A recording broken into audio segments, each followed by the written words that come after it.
Thanks so much for joining us today. I'm Tessa Keogh, and together with Julie Goucher, and on behalf of the Guild of One Name Studies, welcome to the 7th webinar in our 7 Pillars webinar series.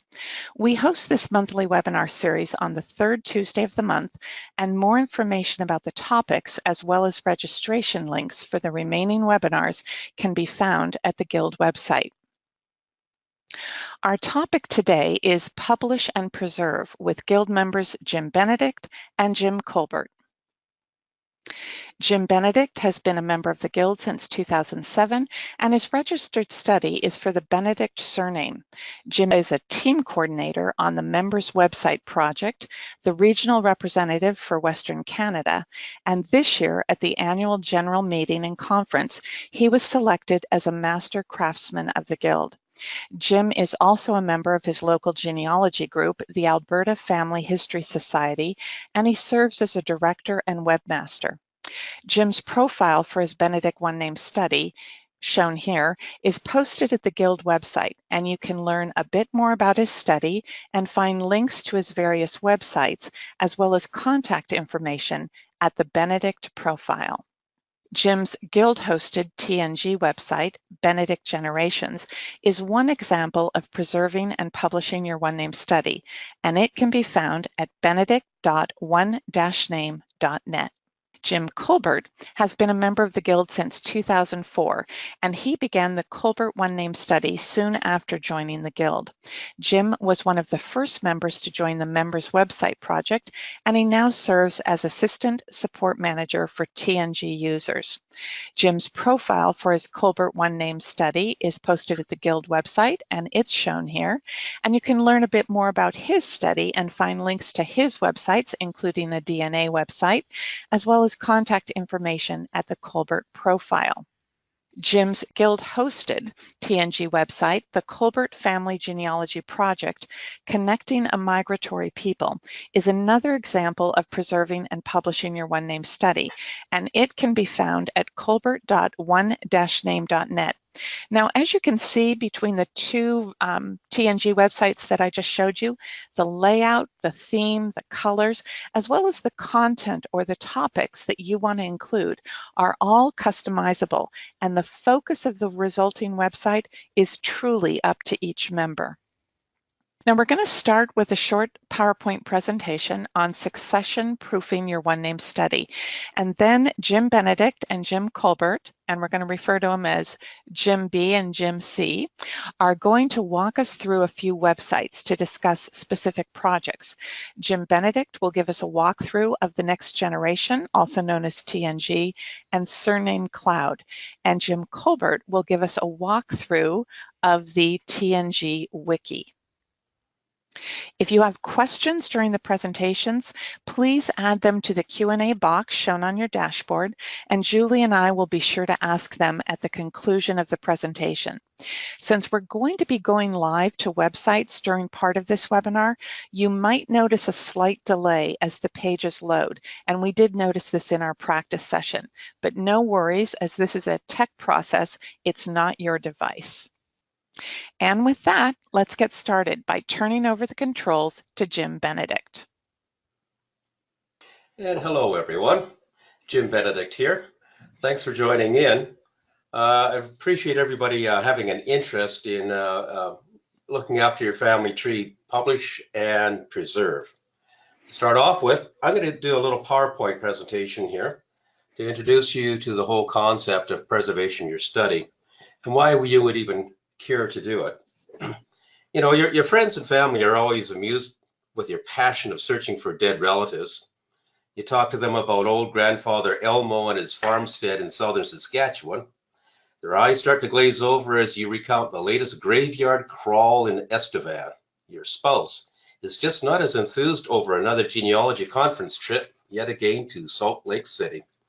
So for us, it's now crawling back into the man cave in the basement where all the dusty old books, newspaper clippings, family photo albums, and computer disks are hiding. In your sanctuary, at least your email buddies understand this craving for more hits on Ancestry.com. And we call this a hobby. So what I'm going to do is take you through 8 steps of achieving succession proofing of your one name study. You might be at any one of the 8 steps. There's no reason to be in any one step over another step. It's a hobby, it's a personal preference. But as I walk you through the stages that are available to you, you might want to consider what the Guild has available to help you in preservation. So this genealogy happens to be a personal hobby of mine.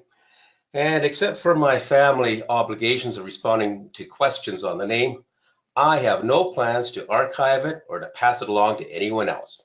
It's going to be buried with me.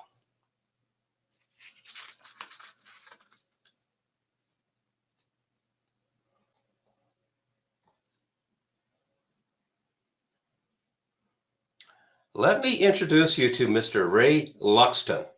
He is a professional gravedigger in the Somerset area and has been for some 40 years. He's waiting for you and your stuff to arrive.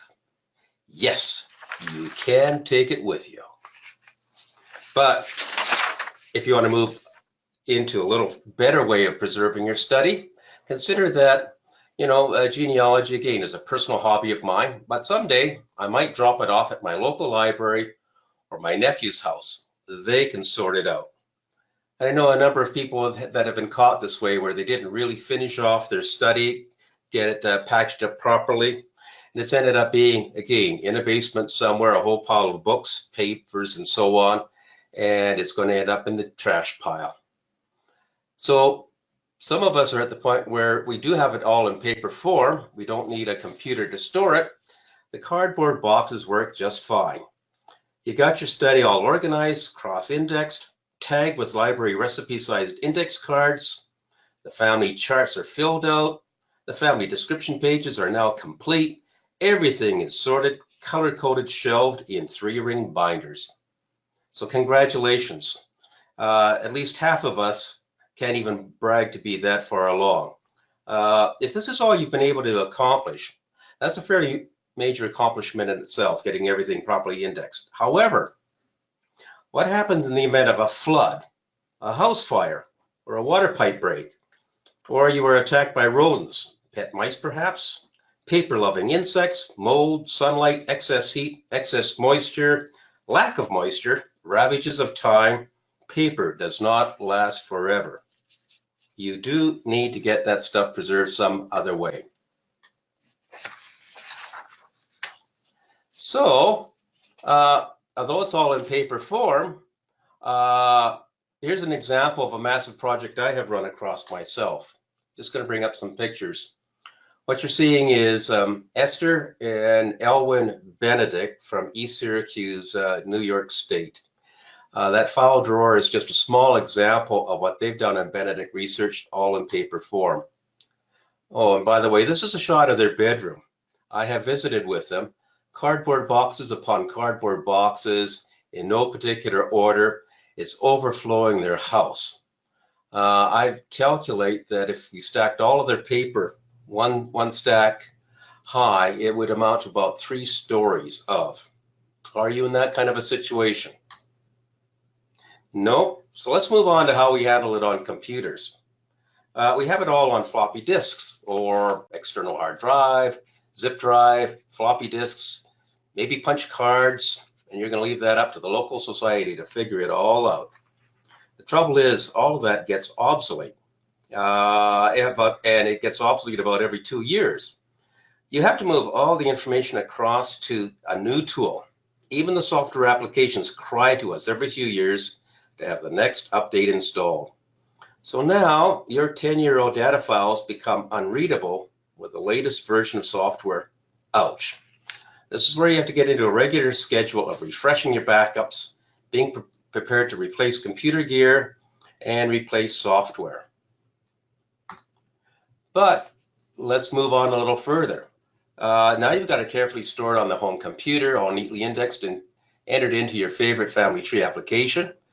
And hopefully, when you pass on, your login password gets passed on to somebody else. If you don't do that, if your computer software protected, First thing that your kids are going to do is throw that old garbage machine into the rubbish bin and toss all the floppy disks away as well. You've lost that information. Make sure somebody gets your login password and what's important on your computer.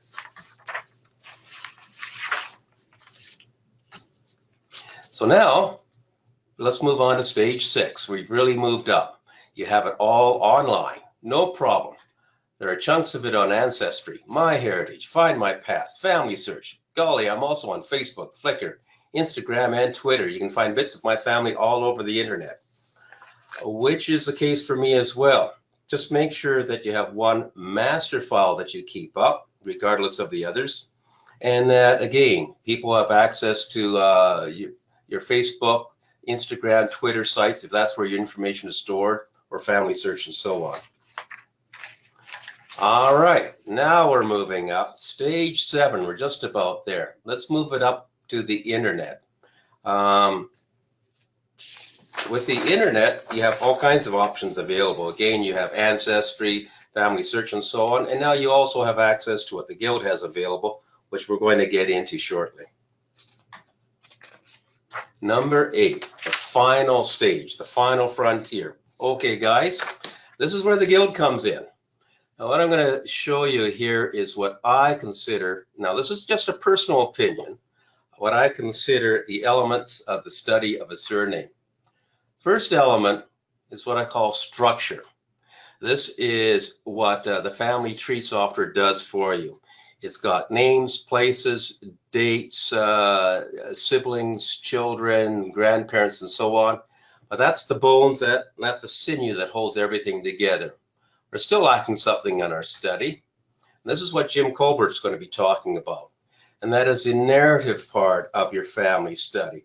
The storylines, the folklore, the background, where did your ancestors come from? Where did they go to? Why were they motivated to move there? Pestilence, wars, and the like. The storyline that you've always wanted to do on your family. Another element of a surname study, in my opinion, is the analytics. You got all this fantastic data. What do you do with it? How do you analyze it? How do you look for example, average family sizes, longevity, and so on? Finally, we're going to talk about a fourth element that I like, which I've nicknamed synergy. And what synergy is, in my terminology, is reaching out to other members within the Guild who may have information on your family, you may have information on their family. How do you know about that, and how do you get in touch with each other? What is the members' websites project? What is the Guild offering to the members for preserving the study? We're offering a safe haven for members' one name study websites. It started back in September of 2014, and it supports 3 different types of websites. Without getting into technical details, you basically have hand-built HTML sites, what we call type 1, content management systems, what we call type 2, and finally TNG sites, which we call type 3. And overall, we're running about 217 surname studies under the Members Websites project, which is about 10% of all the Guild studies. I now list a few website links. You can come back to that on the replay of the webinar if you want that information. So what is TNG? Well, that stands for the next generation of genealogy site building, which is too long to say, so we just nickname it TNG. And it's basically a family tree application that is online, on a browser, accessed by as many people as you want. It holds on to all of your trees, branches, ancestors, family cemeteries, and so on. Most importantly of all, it does it while being a software application on the internet. Darren Lithgow is the author of TNG, and he continues to actively support it. This is what you see on the screen now is the Guild website, but specifically on the Members Websites project. You can go, you need to log in, but you can go to this page, and here's the application form. You just read the terms and conditions, fill out the information. Paul Featherstone will assist you in getting you registered and up and going. And then Jim Culbert and I will then step in and assist you in getting it set up. Now, what we're going to be talking about going forward is just on the type 3. That's where Jim Culbert and I are team members supporting people. The types 1 and 2 are also part of the member websites project, but we're not going to be discussing them in this presentation. Let's have a look at some typical website pages that are available on this project. Here's a typical site. This is Jim Culbert's TNG site. He has selected a certain appearance on the screen. He's got a column on the left of menu choices, and then he has information in the center and on the right on his study. HSN is another TNG site. Notice it looks completely different. The center has a photograph. The columns on the left and right look a little different. Another TNG site is for the Fitzpatricks of Ireland. Looks completely different again. We got a different pattern and colors. We got mapping. We've got information on the lower right. And here's another site. This happens to be mine, Benedict Generations. I've got Elwyn Benedict shown on the left. I mentioned him earlier in the PowerPoint. On the right is my grandmother and grandfather, Benedict. And in the center is information on the origins of the family. So you have up to 18 different flavors of TNG appearances available for you. The important thing is the way TNG works underneath and in subsequent pages is exactly the same no matter what front appearance you select. So you can customize your site, and yet you still have the solid TNG engine underneath working for you. Let's dig into a TNG site and see what it offers us. We're going to pick this particular site, the Benedict Generation site, because I'm comfortable with it. I have a picture on the right, as I mentioned, of my grandfather. I can click on that picture and actually drill into the site for more information on Peter George Benedict. One click, and we open up what is called the individual's profile page. This is the page on Peter George Benedict, 1877 to 1948, and we have information available in sections. Now, the first section describes his full name, where he was born, gender, information on residence, when he died, buried, and that information it starts off with your vital stats. We also have, in the next section, something about DNA tests. If you're doing DNA tests, you can record that information in TNG as well. Myself and my cousin have done Y-DNA tests, and the information is shown there. The next section talks about Peter George Benedict's mother and father, dates and places, when they got married. The next box talks about the family of Peter George Benedict. We have 8 children listed. Hopefully you guys can read that. The third child is my father, Albert Charles Benedict. The 7th one, you'll notice that the given names are missing. It's just replaced by initials. That's because TNG allows you to hide information of living people or people you've decided to set to private. Scrolling down further, we notice we have a map available. This shows you pinpoints where my grandfather was born, married, his residence, where he died, and where he was buried, all by pin maps. If you do enter in places information into your TNG site, you have the ability to use maps to show people migration information, for example. We have photographs available, and I can hover over a photograph, and we get a pop-up of the image. I can further click and get the photograph to show full screen. I can drill down for more information that's available in TNG. We have headstone information. Here's my grandfather's headstone in Calgary. And I have group photos also into marriages. Here's their marriage image, which you also saw on the front page. So that's a person's individual page, but we can access even more information on them. I'll scroll back up here a little bit. And we're going to have a look at the family information. So I got a series of menu tabs across here. One of them is family. I'm going to click on it. And what we get is a box diagram connecting together the family. In the left-hand side, you can see my grandfather. He's the only one with the photograph, and links going to his children. My father's photograph appears in the center column, and in the right-hand column is a picture of my grandmother and her family going up and down. I'm just going to now go back to the individual's profile page, and I'm going to illustrate that you can also see ancestors. I'll click on the ancestor tab, and again we get a nice diagram. That's my uncle, my grandfather, Peter George Benedict, going back through the Benedicts. We're showing 4 generations here. I can expose even more generations if I want. It gets a very busy screen if I do that. And I can reach right as far back as the information I put in. I might want to see the ancestors in another way. There's a fan chart available, which gives us an appearance like this. On the left, we have the male side, and on the right, we have the female side, all color coordinated. I can hover over any of the tiles and get pop-up information on that person. I can click on that tile and that will take me right to that person's profile page.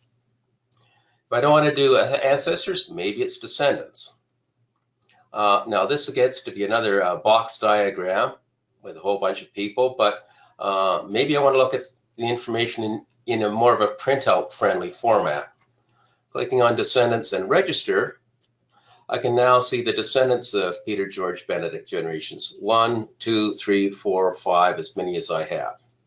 So I can go through a bunch of other screens, but I'm trying to give you an idea that TNG is a full-featured family tree application on the internet, and it's continuously being updated. It's up to version 12 now, which we hope to install on the Guild's onename.net site within the month. Other things that are available on the site includes media. I'm going to go down over to some pull-down list in the upper right, and I see a bunch of choices available under media. If I select photos, we now see I have 138 photos available that are put on the site. So you have the ability to upload media. In addition to that, as I scroll down here, there's a few good examples in here. The far right column is where these photos are linked to, where a photo is linked to an individual. So not only can you see the photos, you can also see who they are related to. Media can be subdivided into, again, I scroll to the top, and I'm now selecting headstones. And here you see all the headstones that are grouped together under media. If I want to, I can click on slideshow, and it's now going to take me through an automated slideshow sequence of all the headstones that are available.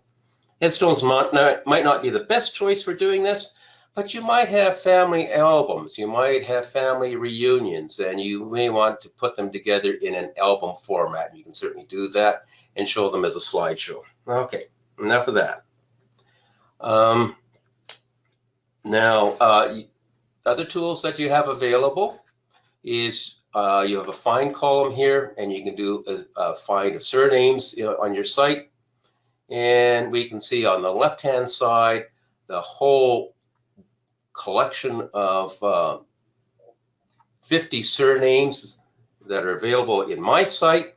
If I want to, I can click on any of them and drill down and have a look at the individuals themselves.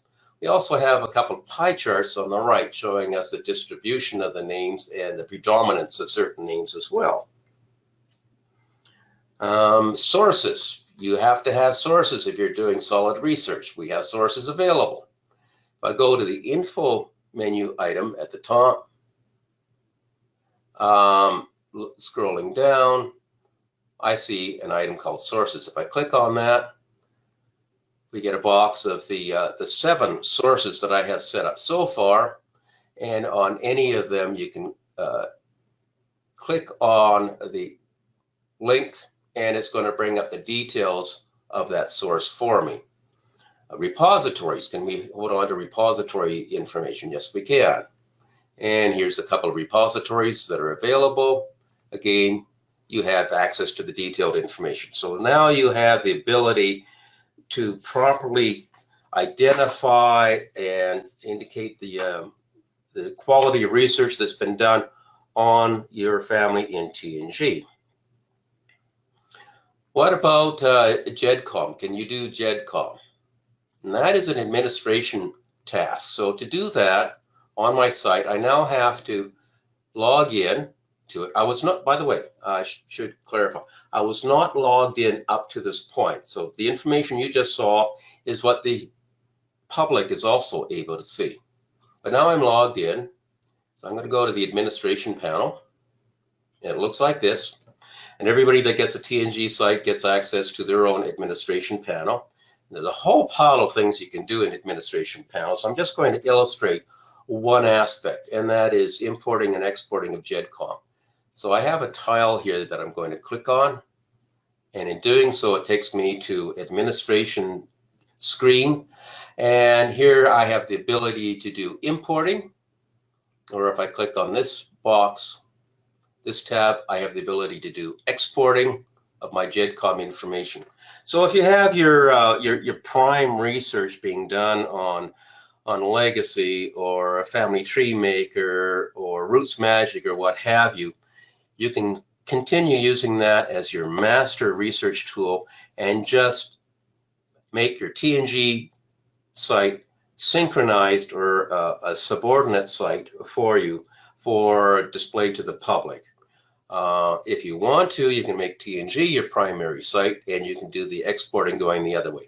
But you have the ability to keep all of your various research applications synchronized together using the import and export tool. That takes me up to the completion of the TNG as sort of an overview. But we've also come up with another interesting tool that we do want to show people. The TNG for the Guild has a separate little website, which is the Analytics of One Name Studies, which you can see here. And the URL is available on the PowerPoint. But on it, we have blogs or tutorials that are posted. You can see some of them here. And we have a menu across the top here. And we're going to take you into Surname Cloud feature. I mentioned before that one of the values of using the Guild TNG is the ability to do synergy with other researchers and looking for surnames. As an example, and Julie, I'm going to take advantage of one of our moderators here. I misspelled that. I'm going to type in a surname, which is one that Julie is researching, and you notice that it's coming up with suggestions of names that are available. These are surnames that are already part of the TNG project. And then click on Butcher, which is Julie's research name. Hit the search button. We see something rather interesting that pops up here. For the surname Butcher, these are the other surname sites in the TNG project that happen to have some butchers in their database. These are opportunities for Julie to get in touch with other Guild members to get some information on their butcher records. So for example, I'll just pick one. I'm going to pick Harlow here. And I hover over the name Harlow, and it tells me that there are 68 butchers that are in the Harlow study. By clicking on that name, I am taken right into the Harlow study with a list of all the people whose surname begins with Butcher. Julie can now look through all of these and say, aha, that Edward Butcher, that's one of mine. I'm going to get in touch with whoever looks after the Harlow site, and we are going to coordinate together. Now, what if you're looking for a name that is not a study yet? this tool also works for that.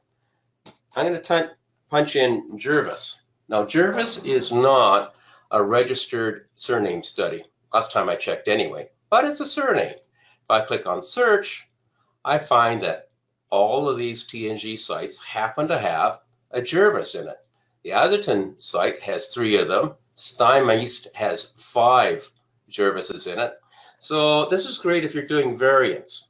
Let's say your Gervais is the actual name you're researching, but you want to look for variants. You can type in variants, and this will pick up any other TNG sites that may happen to have that particular name. And so TNG becomes a very powerful tool for members, not only for having your family application, your family research, but also reaching out to other Guild members.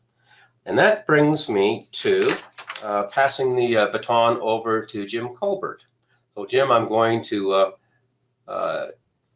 share or pass the site over to you. And hello, everyone. This is Jim Culbert. Thank you for coming to this presentation. The part that I'm going to talk about is a relatively new piece of the members website project, which we're calling MWP for short. And it is a wiki. It is different than the Guild's wiki, which is on the main Guild website. And this is a wiki that has been specifically designed and installed to assist members in the members website project who are using TNG. And as you saw when Jim made a presentation on TNG, it's a data-driven type of website. And this will give those members an opportunity to actually develop narrative in addition to support their ONS. As you can see at the top of my screen, Wiki One Name Net is the main page. This is where you begin to access what information is available within the wiki. At the present time, we are in testing mode. We've given access to a limited number of people to develop, test, and see how this is going to work for us. One of the things that we don't have yet is a lot of tutorials to help other people, but we're hoping that over the next few months, over time, we can open this up to all the TNG users. And I'm also happy to say that we'd also like to open it up to all Guild members at some point in the future who are not members of the MWP and who might be interested in using this wiki as part of their one name study.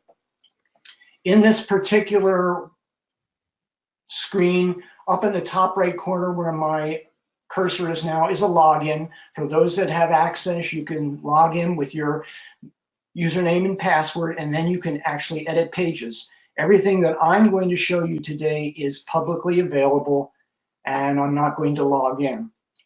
In addition to the main page, what we have down below, just a little, I'm going to scroll down, is the prime features that Jim Benedict described. I'm not going to talk about those too much, but they all correspond to what's over here on the left-hand menu, the structure, which talks about TNG, the narratives, which is where we will host the tutorials for the wiki, the analytics, which wasn't really mentioned, and also synergy, but that is to be developed. We don't have anything there on this wiki site yet. Now, what I wanted to do is go to one of the first pages that's on this menu, and that is the surname index. And I'm going to click that so we can go there. And what we see is a table, a chart that shows all of the TNG users currently. And if you go down, most of them are red because they do not have access yet to the wiki, at least but we have Benedict, we have Brinston, and I will scroll down. We have a couple more, and I will highlight some of those as I go through this talk. Where I want to go next, just to show you, I will go back to the menu, and I just want to show you the special pages. Most of these special pages are ones that will be useful for people who are actually editing their own sites within the wiki. But one of them is kind of interesting, is all pages, and let me see if well, there's an active users list, but there's an all pages here someplace, or if I don't see it really quickly, I will. It's right below list of pages. Okay, right below. I'm not seeing, there it is. It's the first one. Yes. This will give you an idea of what has been developed so far in terms of pages. Thank you, Tessa. Sure. And you can see that there's stuff there that people can go and see right now. Now I'm going to go back to the surname page. Actually, I will go back to the main page. And what I do is I have tabs up here, and I would like to take people to one of the first ones that has actually been developed as the wiki. And this is Janet Mackelson's page. One of the first things you'll see here is a table of contents. This is something that the software does when you set up your content within your page. And so, for example, if she has a subsection on origins, here's a link so you can go down to it. Each one of these, then she has another section which I will click on, which you can see, Lords of the Manor, where she's developed some information on some of the history of her surname. I will go back to this table of contents again. She has links to variants. She has links to her surname distribution information. She has a link to her one name study website. She has a link to a DNA project, and she also has a link to notable Mucklestons, and we're going to go there to take a look at that as well. Here at the bottom of her main page, you see links to various people where she has fleshed out information. Some of them are in red because I have not gone to them. We will pick Jim, one. just a Yes. moment. If you can, once you click onto another page, give it a count of about 3. There's a slight delay in getting to the pages, but we're now on notables. So. Okay, moving back, Ann Muckelson, she doesn't have any information there. Let's go to one where she actually has some information so people can take a look at what that looks like. I'm going to go back. We'll pick one of the red ones. No, there's none there. Okay. We will skip that because we will go back to a different site. Let's move on to Pepler. This is Marie Byatt's site. Again, you see right at the top, she has a table of contents. She starts with information on possible origins. Marie also has DNA information, which I think is kind of informative. What you see right here in the center of the page in the DNA section is a chart of the DNA studies. One of the things you might say is, well, this is really small and you can't see it very well. But if you click on it, and then we click on it again, and I actually can choose various resolutions here, and I will click the large one. And there you can actually see the data that she has shown. And you can do this for any file link that is actually shown on one of these wiki pages, any of the images. Another thing, why are we there? I lost Marie. Okay, moving on, let me go back to Marie. Sorry, this is going to take just a moment. I thought I went back, but I did not do that. Marie is here, Pepper. Okay, I wanted to actually go down to one of these branches because Marie has organized her site into branches, and you will see under each one of the branches, she's starting to develop biographies for various people that fit within that branch, which I thought was kind of an interesting thing to do. Moving on, what happened to Jim Benedict? Let me go back and we will pick up Jim Benedict because I wanted to show some things about Jim's wiki page. Benedict is here. Okay, Jim. One of the things that you'll notice right at the beginning is Jim has actually hidden his table of contents, but he has a history section, and one of the very interesting things about the history section is that he has started to develop a history, and it is in the form of a book. For those of you who are interested in publishing, maybe you don't think that you want to do that through an actual publisher with a hard print copy, you can actually do that here within the wiki. He has an introduction. He has a list of people that he's going to be writing about. He has a section where he's going to talk about predecessors. He has an area which we can go look at on a first settler, and he is going to have potential areas where he actually develops information on second, third, and fourth generations. But just to take a look at one, here is his page for predecessors. And so in a sense, he's already started a book. It's online and it's public available, and it didn't cost him anything except time to develop this particular book. Going back, there's a couple other things I wanted to show you about this. One thing you'll notice here under one name website is a link.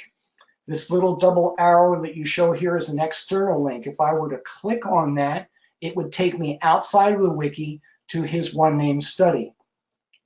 There are also some internal links. I do not know if there's any there, but here's one. No, that's an outside link. He's also brought in a picture under geographical information of the UK and the county or the province of Norfolk. And then down at the bottom of his site, he is actually showing a section where he's developed information on notable Benedict people. One of them that we can click on so that you see what that looks like is Thomas Benedict. And here he has developed, in addition to a biography, he has developed charts that summarize life events and that show the children in the family. And one of the other things that I think we might be able to see here, we have some pictures that are related. Here it is, the life chronology. And that's all in chart form, which is very easy to do within the wiki. Last, I'd like to take you to the site that I developed. Most of it is featuring my father, but I do want to show you a couple other things that are kind of interesting. One of them is that you can actually establish internal links with footnotes.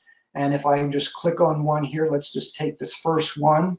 There's that footnote and it's actually highlighted. So you can do that within your text. I developed a table that shows the variants that I found within the Culbert surname. Not that I'm studying any of the variants, but sometimes they come up with documentation on the Culberts that I am looking at.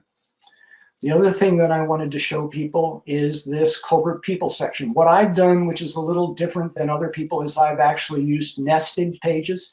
So this is an internal link to my biographies. So I have a separate page for that to organize them, and over time I will be adding information to this Culbert people section. And then we will go to my father, which is then again nested within. And here I have a separate page just on my father, and most of it is a description of his military service. That's the large body of information that I have on him, with a calendar of events, what happened when he was shot down over Germany, his experiences as a prisoner of war. There's a calendar of events. I have information about the prison that he was in. I have pages, and I'd like to go to this journal just quickly to show people what can be done with this. This is a journal, and well, the journal is not quite there, but anyway, this is the calendar of events. The journal is further down someplace here. There it is. Nope, not there.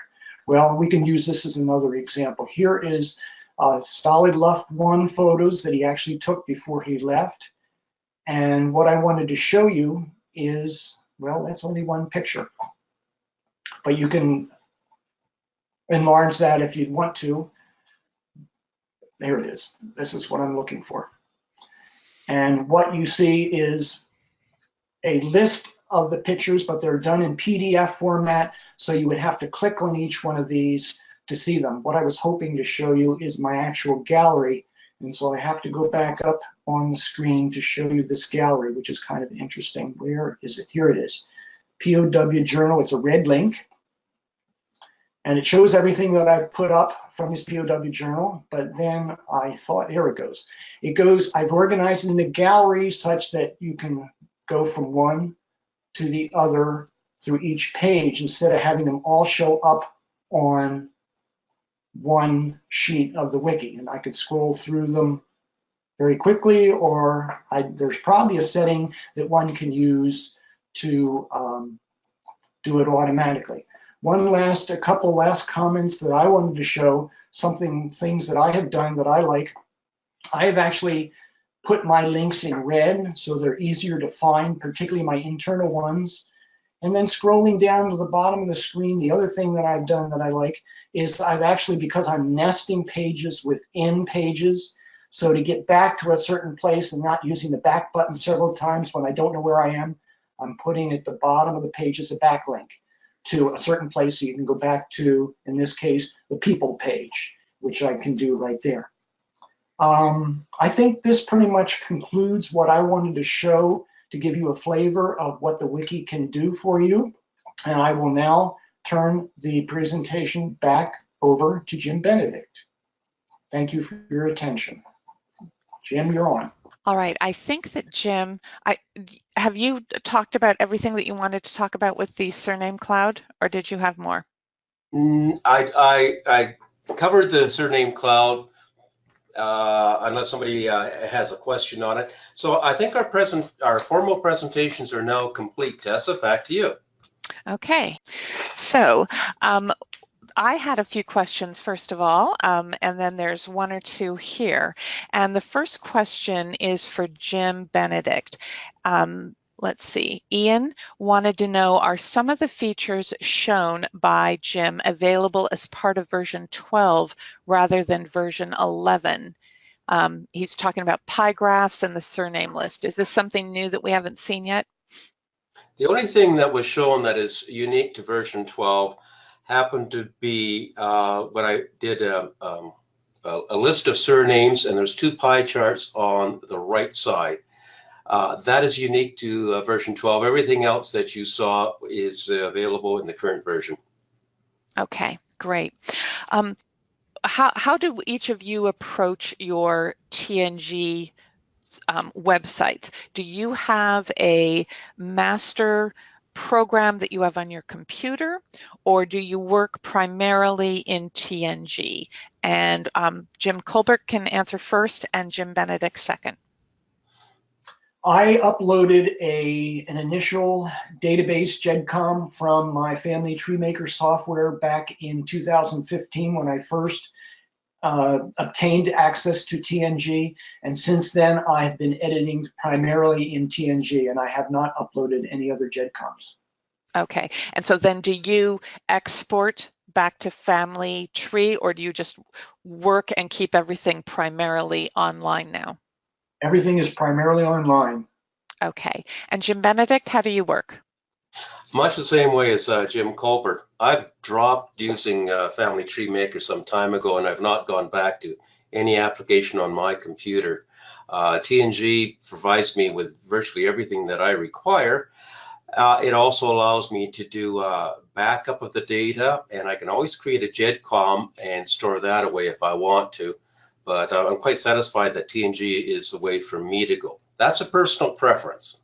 Sure. Sure, but I think it's helpful to know, because I was thinking about it, and when I was cleaning up my own computer this weekend and thinking about the fact that we back up or we sync, or we have these GEDCOMs, and then how do we use them, and that type of thing. So you're both doing your work online, you're both putting your information in TNG, you both have the ability, as you said, to back up and also have GEDCOMs. Have you found any quirks or issues with the types of things when you first upload your GEDCOM into TNG, that something doesn't move over from, say, Legacy or Roots Magic or Family History Maker? Is that what it's called? Family Tree Maker or Family Historian. Are there any known issues with that, or does it pretty much take everything? And Jim Culbert, did you want to go first? Yes. Well, I had quite a few issues with mine. I was using an older version of Family Tree Maker, and one of the keys was in having the right, and I don't know what it's called, but it's UTM-8 format for the GEDCOM, and mine was not originally in that format. It was some sort of ANSI format. So I'm talking technical. More of the more recent versions of computer-based genealogy software have the GEDCOMs in the right format. Also, we were sort of in a test mode, and we actually went through several iterations of my GEDCOM, people massaging the data before I was able to get something that fully loaded. Okay, and Jim Benedict. There have been some problems reported, but the TNG team has been able to help out everybody to get their GEDCOM information across.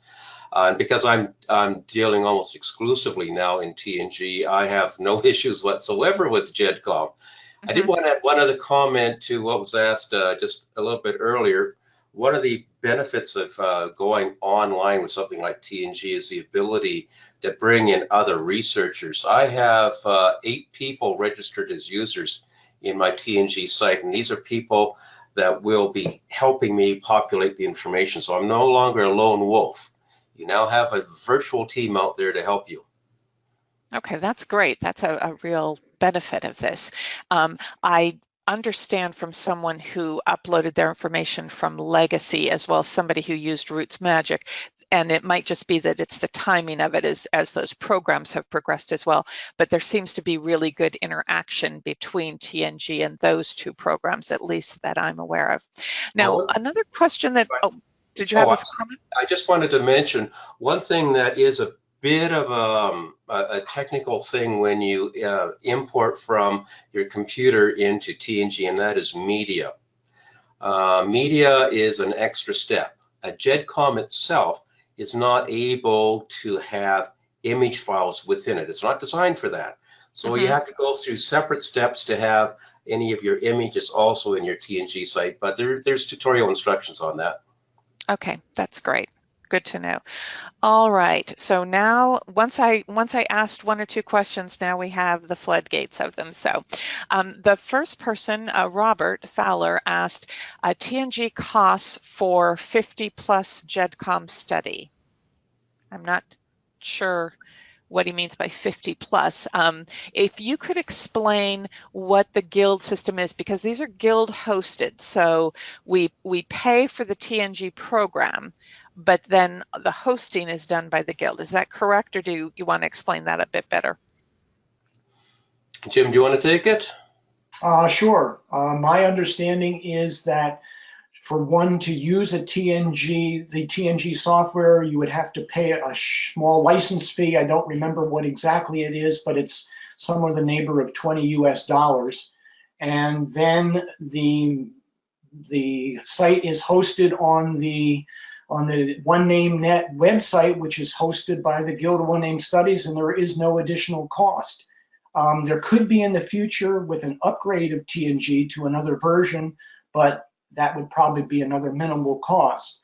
I know there is an account and that's maintained by the Guild for the members website project, and I think some of the other operating costs, the back end kinds of things, are being covered by that in terms of the host for the website and that kind of thing. Okay, so yes, it was my understanding that the hosting of it is a quote unquote Guild benefit or service. And so if you choose to use it, you buy the license for the actual TNG program, but the hosting is done by that. And that was always, when I was first looking at this a couple of years ago, that was always my thought is I'm going to have to figure out how to host it and what to do with that. And this kind of takes that all away from me. I just have to worry about what I want to choose for the actual website. So I think it makes it easier. I'm also wondering if perhaps Robert's question meant the size of his study. Is there any limit on how large your GEDCOM can be to be in this program? I'll take that. Okay. He was talking about having 50+ GEDCOMs. And so to me, that means he's got 50+ trees coming from whatever application he is using. That's not an issue for TNG. You can have 50+ trees in TNG, and there's no additional cost for that. You can have basically an unlimited number of trees, an unlimited number of branches, an unlimited number of users. We have some studies that are getting up to I think we're up to one study has over 100,000 individuals in it, as an example, and it's able to handle that. So I anticipate we'll be able to handle his interest. You can get in touch with the TNG team for more specifics on that. All right, and you mentioned the person who has over 100,000. Is that the Howes study, Howes? It's John Lyle's study. Oh, I have some stats available, but yeah, Okay, I know both of those are pretty large and they're pretty involved and have other people working with them. So if you go to the Guild website, you can click on to look through and see their websites, how it works in practice. And I think you'll be impressed with how well it handles large studies as well as small studies. A question from Martin Watson. Does uploading a new updated GEDCOM delete media, photos, etc. that are unique to the TNG site? And which one of you wants to handle that one? It's yours, Jim. Okay, thank you. The answer is basically no. You do have some choices in terms of how you want TNG to handle any new GEDCOM, in terms of either adding to what you already have in there or replacing what you already have in there, but we're only talking about the data. Once you've uploaded the media sit in another file and they are not touched with another GEDCOM upload. Okay. Robert Fowler, again, do you help other members install TNG or does the supplier creator do this? I'll handle that one. As I mentioned, there are 3 different types of sites within the Members Websites project. If you wish to install and manage your own TNG site, you would seek out Type 2, and Christopher Gray looks after that group. If you feel uncomfortable installing and managing your own TNG site, you move on to Type 3, which is where Jim and I and a few others look after that particular step for you. What we have is we have a very unique design of TNG. It's what I call a multi-instance TNG, where we have just one TNG package, but we're able to run multiple simultaneous users with their own family tree study. Because they're all running from one common database, that's how the Surname Cloud is actually able to retrieve all of that information.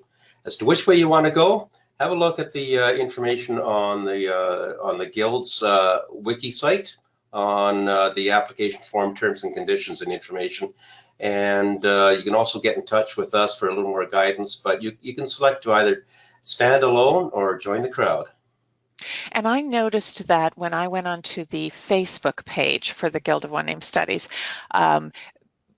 various people, when they started working on their TNG sites, were asking questions, how does it read? They'd gone through tutorials. The team members had helped them along. So it's definitely a project where your hand is held to the extent that you need it so that you're up and running and get your questions answered, is what I noticed. And it's interesting just to see everyone's sites and what they choose to do. And you get a lot of good ideas by looking at what other people have done that you might want to copy or that you don't want to use. Here's a really good question from Wayne Shepard. I'm hoping I'm pronouncing your... further answer on that one previously, but carry on, please. Oh, no, if you want to go ahead and finish answering that. I didn't want to interrupt you. No, that's okay. I do need to do a screen share to show something. Okay.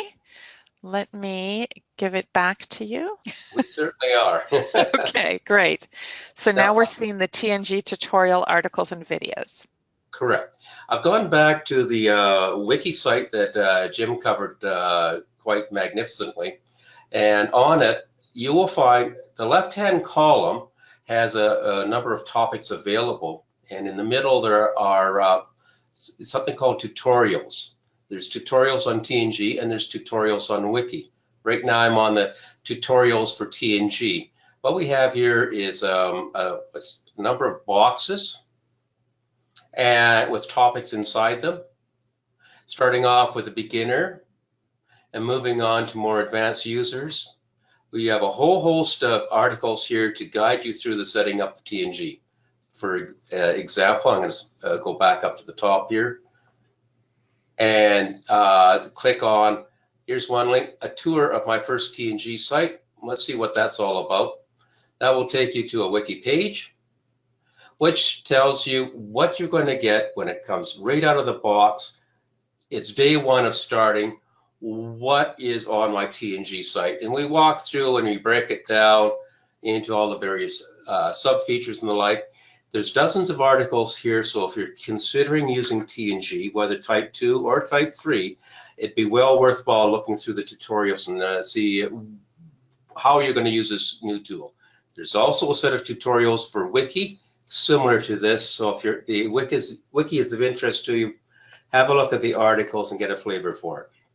Okay, that's great. And what I'll do is I'll make a point when I'm editing this recording and getting it up to make a note of any of the websites that they went to so that you all have the addresses to take a look at that later. The next question that I have is from Wayne Shepard. What will happen to your online trees when you are gone? Perhaps I'll take that one as well. Okay. It is a commitment by the Guild to preserve and archive any studies that are added to the members' websites project. So let's say somebody is no longer a member of the Guild for whatever reason. We will be informed by the Guild, and we will then freeze the site, freeze the TNG site. By freezing the site, what we mean is we will remove all password access except for the TNG administrators. We'll put some information on the home page. We will then archive the whole site, but the Surname wiki site remains visible to the public going forward. Your site is preserved, and as your agreement with the Guild, you leave it open for the public to be able to see that information, but nobody can change your information. This is your study, we're preserving it for you. We will get in touch with any users that you may have added to it to see if they'd be interested in joining the Guild and picking up that study from that point going forward. But in essence, the Guild is making sure that your study is preserved with all of the family tree information, the media, the documents, the sources, everything else that you saw in our TNG presentation. Okay, that's good to know. And that's a helpful thing because that's, while you're working on it today and it's a work in progress, it is part of what you're doing for preservation because it's going to be there after you're gone, whether it's because you leave the Guild or you die or something else happens. So, all right, our next question is from Andrea Cordani, and I'm sure I'm pronouncing that incorrectly and I apologize. As a newcomer to TNG, I am wondering whether I would put stories about people in the TNG history section or would I start to use the wiki? I don't want to do everything twice. And Andrea, you had my question. I was wondering, how do you make a distinction between what do you put on the wiki and what do you put in the TNG website? So which one of you wants it? Great, Jim Culbert. Thank you. Yes. In the TNG history section, what you're actually linking to is areas of media that you're calling history. You could attach in there pages that, let's say, PDF documents or Word documents, but they'd have to be linked to people in your database. So in essence, they're kind of hidden. And until you went to that individual or family, you wouldn't see them unless you knew that they were there, or if somebody in the public was going and said, oh, I'm just curious what kind of media you might have in someone's TNG site. When you put them out on the wiki, and I guess we haven't tested this yet with Google Analytics to find out how visible these things are going to be to the public, it's right out there, and you can write that narrative and have it showing for the public. So it's a different kind of thing. Okay. So it's something that you're going to want to give some consideration to once you watch or review the tutorials that are there, maybe see what somebody else has done, and then you make your own decision how you want to approach it, whether you want to use one or both and how you use both of them.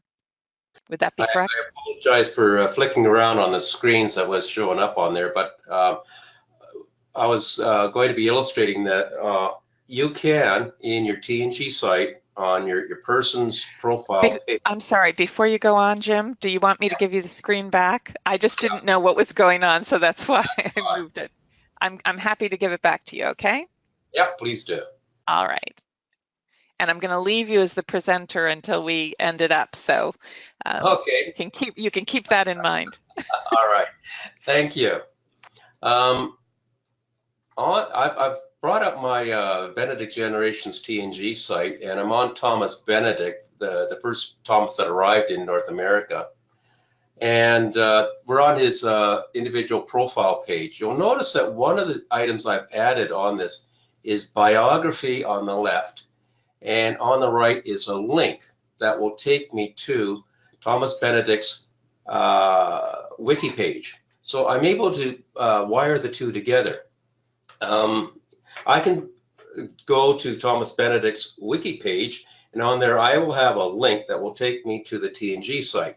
So what I tend to do is leave the TNG site for all of the narratives, the stories, the background, and leave TNG with just holding on to the bare bones information of dates, places, children, and the like.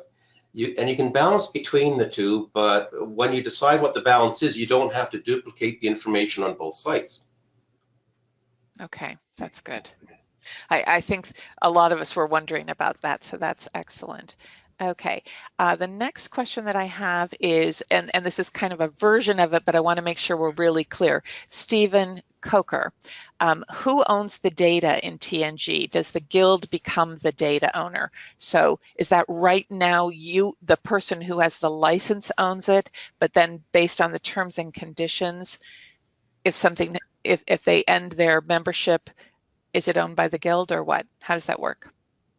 Essentially, you still own the information, but you pass the ownership of that information onto the guild should you no longer be a guild member for whatever reason, because that's all part of the preservation. Okay. So, yeah. If you didn't want to do that, when you say that you left the guild, can you take your data with you, so to speak? Yes, I understand that you can ask the guild to take down your TNG site. All right, I just wanted to check that. The next question is from Susan Shabley, I hope. Can you upload direct from Ancestry? I do have Family Historian, but do I need to do this as a middle step? Who wants to take that one? Well, this is Jim Culbert. I'll try and answer. I have no idea what format Ancestry data might be in, but if it's not in a GEDCOM, then TNG cannot accept it. Okay. I believe you can export it. Okay. I agree. Okay. A bit of a tech question from Andrea. I hope I have that right, or Andrea, sorry. I'm not clear whether to look for tutorials in the One Name Study Analytics website or the new wiki, or both. Where are we finding those tutorials? All right, Jim. All the tutorials for TNG are on the wiki, as well as another section that's called structure. Where is it here? It's called narratives for the wiki. So the tutorials for both are on the wiki site. And that's what we're going to keep adding to. Okay, great. And I think Jim Benedict might be going over there. Okay. Yeah. The tutorials are located on wiki.one-name.net. Okay. And scrolling to the top, again, in the left-hand side, there's a left-hand column. There's a little section called tutorials. Click on them. Only the first two of the four actually have content. Okay, that's good to know. All right. Can you, Karen Heenan Davies, can you comment on how search engines view TNG content? Do the profile pages, for example, show up in a search in the same way a standard website does? Who wants to take that? Jim, if you want to start with it, I'll bring up a screen here while you're. Okay, I'm just guessing a little bit when the term is question has to do with profile pages. The profile pages are actually on the main guild website, and I believe that once you have a profile page, at some point they will show up in a Google search. But the same thing does occur. Okay, Jim's actually searching for Benedict right now. Once you have established data within a TNG and let's say you search on a particular individual, you'll get a link to that individual, and if you clicked on that link, you would actually go to the data page for that individual within TNG. I used a little Google tool to look at just the Google results from one specific TNG site, which happens to be my Benedict.onename site, and it brought back 357 results. So Google searches are successful. Okay, good to know. You do all that work, you want to make sure Google's picking it up, or whatever your search engine. Yeah, it takes some time, but it gets there. As a current satisfied TNG user, this is Robert Schwartz. I have to scroll down a little bit more. Is there a way to donate part or all of my database? And I'm guessing that perhaps Robert isn't a Guild member, but I'm not sure. This is Jim Culbert. I don't know what is meant by donate a database. There are functions within TNG to download GEDCOMs, to export data in PDF format or other ways. So it can be shared, but that may not be the intent of the question. Right. I'm wondering if perhaps the person is not a member of the Guild, so they wouldn't be quote unquote entitled to have a Guild hosted website, you know, because they don't have a registered surname, but they have information, or they're using TNG and they have a TNG website. Is there any way for them to give a part of the information, so maybe it would show up in that cloud if somebody were looking for names that they have in their database? The way I would answer it is, if they can find a registered surname with a TNG site that is related to their information, that they get in touch with the holder of that TNG site, and that's easy to do, and collaborate together. And then the holder of the TNG site would then add them as a user on the TNG and give them access to donate the information. Okay, that's good. Is marriage information from your shared TNG files released to the malfunctioning, maybe, GMI? I'm not sure what that question means. But one of you does. Malfunctioning or malware, those are two different things. No, it says, I don't know what the GMI is. Is that something with a marriage index? Guild marriage index, I bet. I'm not sure how that's being handled. That's a higher Guild question. It's Julie here, so I'll just quickly answer. I think what Robert's asking around the functioning Guild marriage index. The Guild marriage index is currently being unified, so there will only be one marriage index, and is not currently linked to any of the TNG sites directly, unless a Guild member has added their material to the marriage index. So I personally have added some material to the Guild index, and it also appears in my TNG site.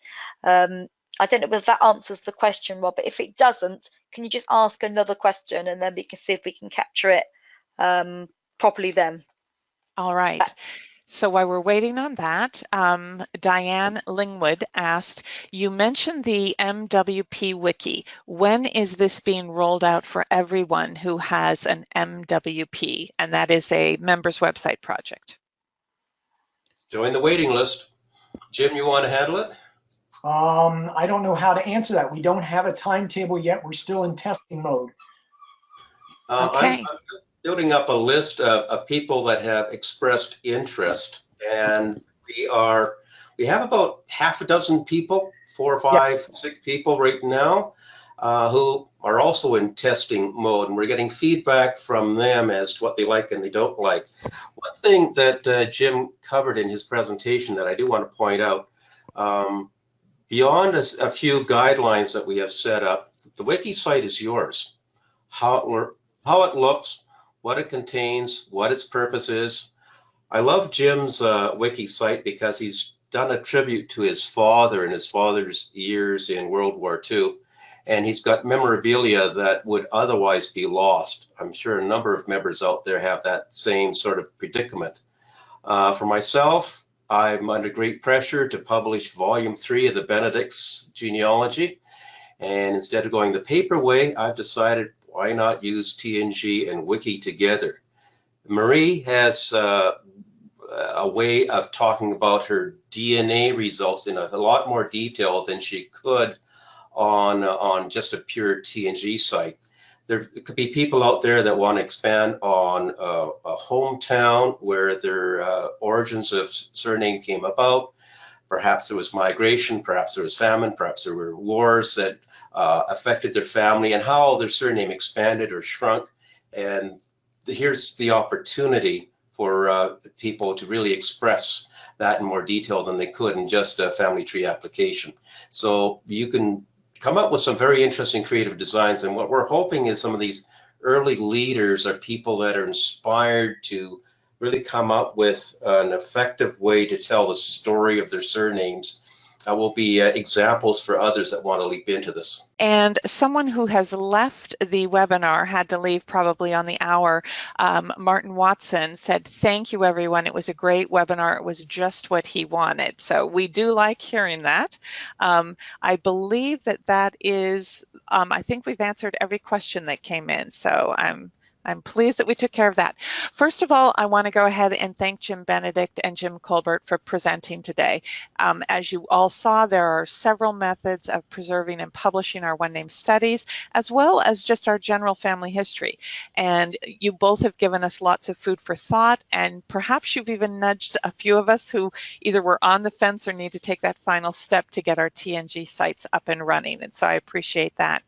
Second, I would like to thank our Guild members who, in addition to working on their own studies, take time away from their projects and oftentimes their families and other hobbies to give back to the Guild by volunteering. And this is just one example of that. So whether a person is a regional or national representative, a committee member, a member of a subcommittee or team such as marketing, seminars, the member's website project, or the conference and AGM team, and even those working farther behind the scenes that we don't see, who are writing for or editing the journal, those who are managing and working on the Guild website, those who are part of the social media group who get the word out to the membership about everything we're doing, and those who are working on indexes and challenges, as well as those who work the stands or the booths at various conferences and fairs. It takes a lot of time and effort to provide the various services and benefits to the Guild members, and we appreciate all that our volunteers do for that effort.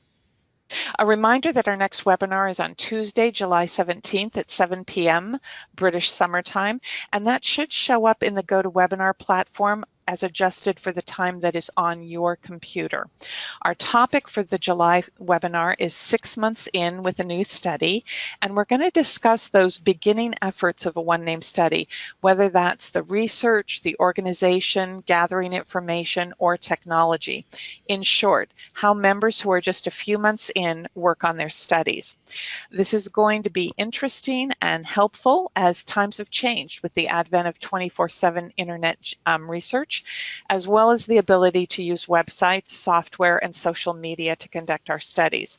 We're going to be discussing strategies, answering questions, and I think we can all learn from those who are approaching a one-name study with fresh eyes or are new to it, as well as learn from attendees who can share their insights about what they did 6 months into their studies. So thanks so much for joining us. Thanks, Jim and Jim. And the recording for this webinar will be up at the Guild website by Thursday, June 21st, and you'll receive an email notification as soon as it's available. And we look forward to seeing you in July. Thanks so much.